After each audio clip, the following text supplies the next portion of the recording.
happy that Sudhaji mentioned about Tech Equity Forum. That was something our team driving it. So we are very happy that's been taken up to a level, and we have invited all the corporates to give up with the courses, so that is available for the women to do it. And that was one of the key things and deliverables which India could give it to the world during G20. Having said so, coming back to you, Shweta, on the question. So like you rightly said, we have almost 70% of the population which is there in the rural India. And when we talk about a country, Bharat, and which I'm very proud to say that, we come up with both the good opportunities with the linguistic diversity we bring in. So we have almost 22 officially recognized languages in our country, which is constitutionally recognized. I'm not getting into the debate of others, and which multiple dialects. So when you talk about reaching to the population of that area, the tech seems to be the best possible solution who can get you on board with the same. And now when I say tech, it's not pure play tech. I would say right now the combination of AI driven solutions along with NLP, which is natural language processing. So all those things enable you, it helps you to get the things which people were not able to address. So for example, I'll just say that, Anita, you did mention about the Ubers and Olas, which I also started with.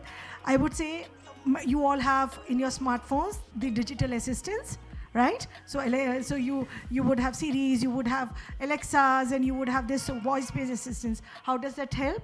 The women who is sitting, or I would say anybody who's there in the down corner, is with a low level of literacy. That's something, a good connection happens. Apart from that, if I just talk about the various applications, so we heard about my peer colleagues talking about various, how technology is giving us various applications in this area. Now, if I talk about vernacular only, there are things with the companies are doing it, whether you talk about a Google Bolo app or something, if somebody would have heard about Age AI-enabled learning solutions. What does that give you? The education in your native language. Then you have the content which is being generated in your own language for the consumption. How does it empower? I'm illiterate, I don't understand Hindi or English. English is the predominant language in the internet.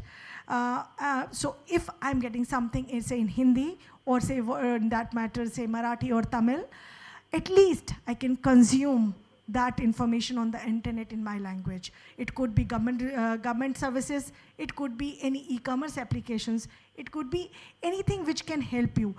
So vernacular, two things. Technology gets vernacular on board, it helps you to grow, and it actually empowers and amplifies the digital revolution of our country.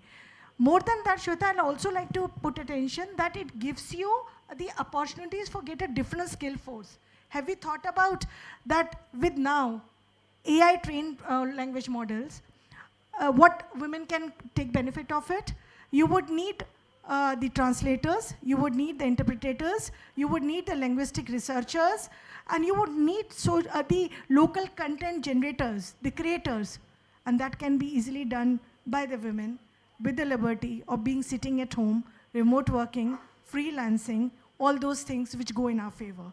So vernacular technology, it empowers and it creates opportunities for the RSEC to come on board. So that's something I really feel it's going to be a game changer. And as FICCI, we are very happy to work in this area. I got an introduction. We have launched something called Indian Language Internet Alliance, which is basically getting people all across the board, across languages, work in these areas. And we're working with the government. Bhashni is very close partner. We work with them. We work with ICANN. So there are multiple things. So that's something which we are already doing it. And we encourage all of you to please join that bandwagon as well.